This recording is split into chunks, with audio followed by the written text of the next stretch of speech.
Good morning and welcome. This is TMI Socials and I am Anwoluwapo Stevens. So better still call me a social media butterfly. Now we'll begin in Edo State where over the weekend the state governor, Senator Okpebholo, on Friday precisely, warned Peter Obi against entering the state without security clearance. Obi, the Labour Party presidential candidate in the 2023 elections, visited Benin on July 7th and donated 15 million naira to St. Philomena Hospital, School of Nursing Sciences for the completion of projects in the school. But the governor condemned Obi's visit to the state, insisting that his visit coincided with the resurgence of violence in the state. Let's take a look.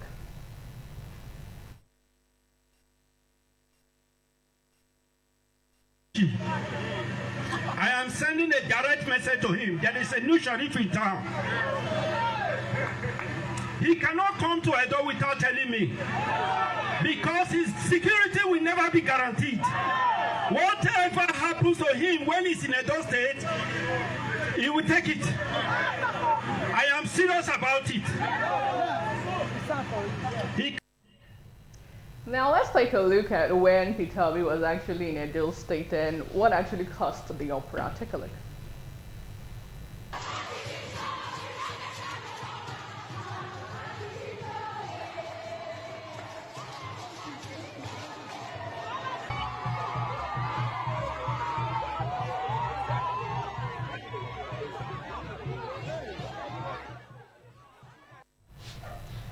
So, in a recent development, the Edo State government has come out to clarify and saying they weren't really threatening Peter Obi, but they were just giving him security, pretty much advice for you to follow the laid down procedure in the states. Now, how did you take this online? Interesting reactions online, I must tell you, but I'll take just one because that's the only one I can take from this user who says, all I know is that as a legal citizen, we have the right to visit any state in Nigeria as long as I am not a criminal.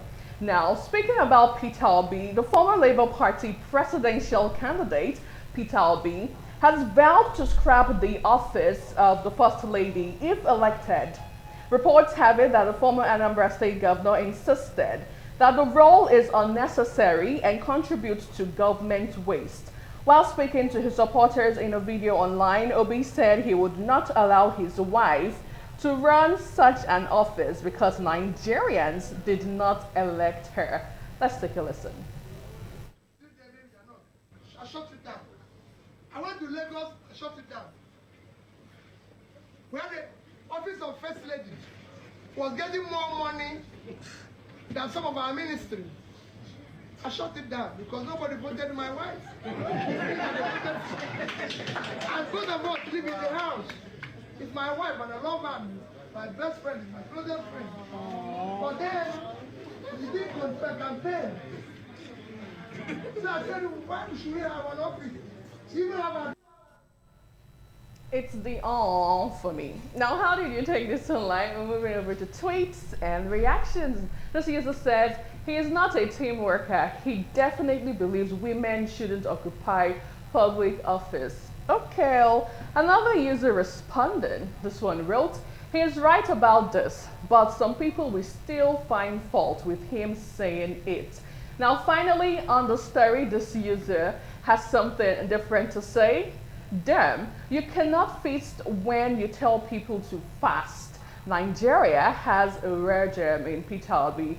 People like him come once every 100 years. That's a century, come on. Now, on the foreign scene, a US tech company has placed its CEO on leave after an embrace caught on the big screen at Coldplay concert rumored to involve two of the firm's employees went viral. So in this clip, which initially appeared on a giant screen at the stadium right there in the UK, two people are seen with their arms wrapped around each other. When their faces suddenly appear for thousands to see, the man and the woman quickly hid and moved away from the camera. And of course, we got a lot of persons reacting. So reports actually have it that both of them are co-workers, both of them are married, but they have been participating or being involved in public in office romance, and it has actually sparked a lot of reactions regarding office romance and everything within it. Now let's have a feel of Coldplay concert. Yeah. Oh, look at these two. All right, come on. You okay? Oh, what? Either they're having an affair or they're just very shy. I've got quite. Yeah. Oh, look at these two. All right, come on. You okay? Oh, what? So, just as I said, they are both married, and the moment this video went viral online, the wife of the man quickly took out the husband's name off her social media account. Now, how did you take this interesting story online? We move over to interesting reactions. This one says, proves that God always brings the truth to light.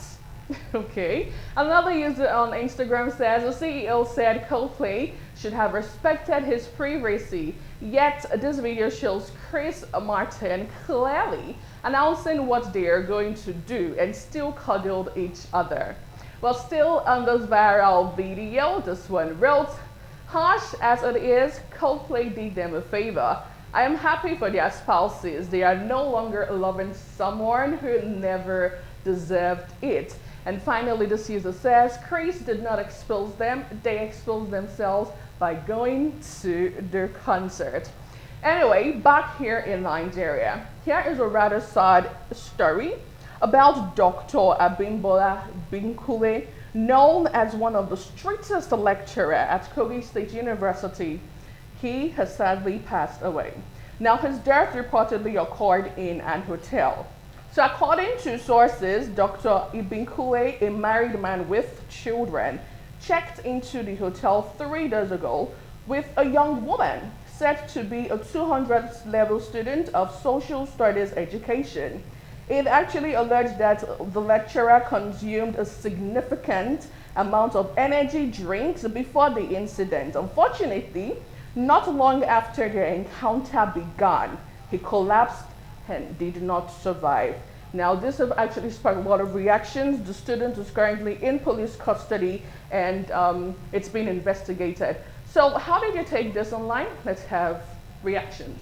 This user respondent says, the lady didn't buy him. He caused it himself by drinking so much energy drinks with all that weight on him.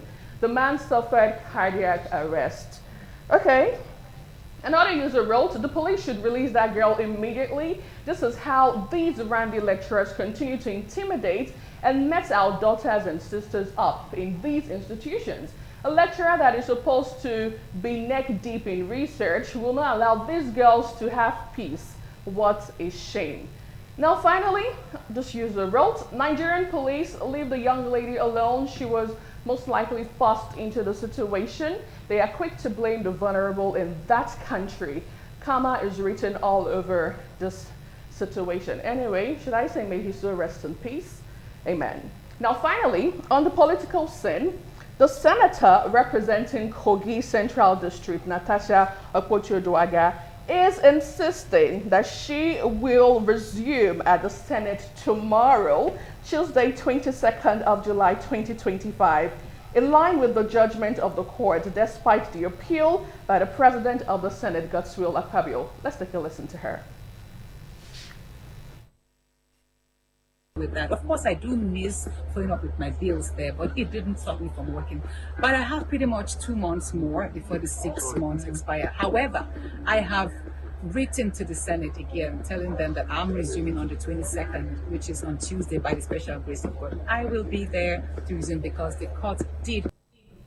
Now, responding to this, the Senate has warned her to stay off the National Assembly. So by tomorrow, we're going to find out if she will be there or not. I'm looking forward to the drama that might play out at the National Assembly tomorrow. Anyway, that's how we wrap up TMI Socials this morning. Big shout out to you for being a part of the show. I am Anuoluwapo Stevens. And from all of us in This Morning on ITV, Lagos, Abuja, and right here in Edo State, have yourself a fantastic day ahead.